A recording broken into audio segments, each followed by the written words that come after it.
The area situated on the plain of the Pao River housed the Fa Dang Song Yang city, an ancient city located in Ampere Kamalasai, Kalasin province.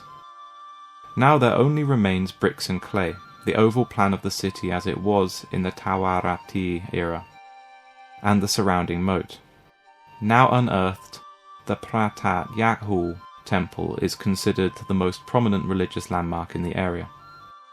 On the walls of the ancient temple can be found Bai Sema. These are sculptures which acted as the boundary marker of the temple.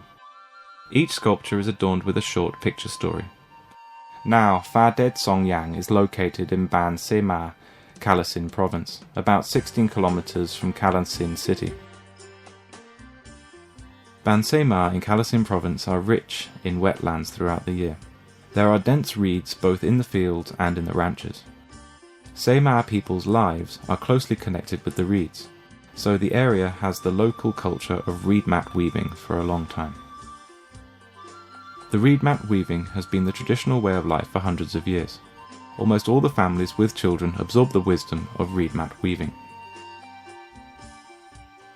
Rice farming is the main occupation of the communities. However, some areas have been set aside for farming reeds. If the family grows rice in a small area, the reeds will grow more abundantly and provide the family with access to materials to weave mats for extra income. The mat weaving is for using in real life. If the area has reeds, the reed mat will be produced. The mats are generally used for sitting and lying down.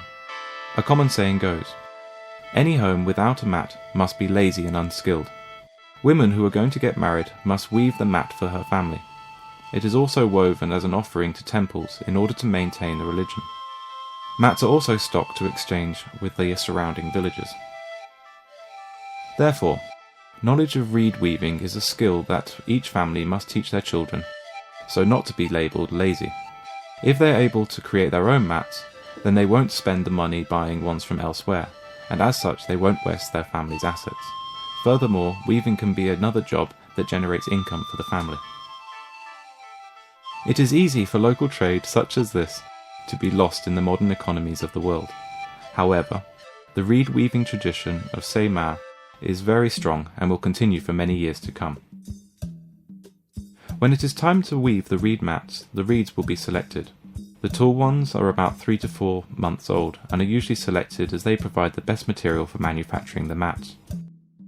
The reeds are cut near the root with a sharp knife and are placed on the ground to be sorted by size. The reeds are separated into separate groups, for example 108 inches, 96 inches, 48 inches and so on. Finally, the reeds will be tightened together before being brought back to the house. After being brought home, each small reed will be cut into strips by a sharp knife.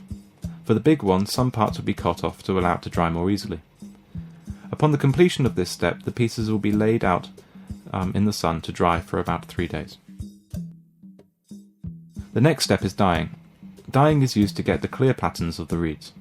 When the colours contrast alternately, the pattern is seen more clearly. There could be many colours in one mat depending on the weaver. Some have only one natural colour and some are multicoloured. Dyeing step.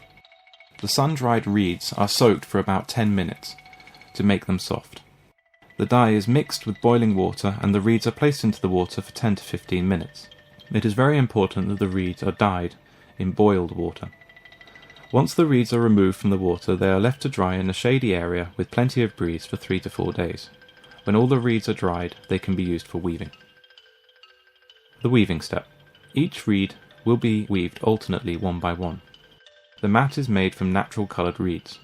The beauty of the work can be more clearly seen with no embellishments. The patterns that are created are thought to represent the identity and cultural knowledge of the weaver. For instance, the pattern called kanok, the inside pattern of the weaving, represents the Dharma wheel, which refers to the eightfold path of the Dharma, the path of sorrows, which the Buddha gave to the audience after his enlightenment. This mat has a green background colour with alternating crystal shapes. Each mat is made by different people using different patterns. However, you can find many different styles and techniques in one place. Sadfa Songnam.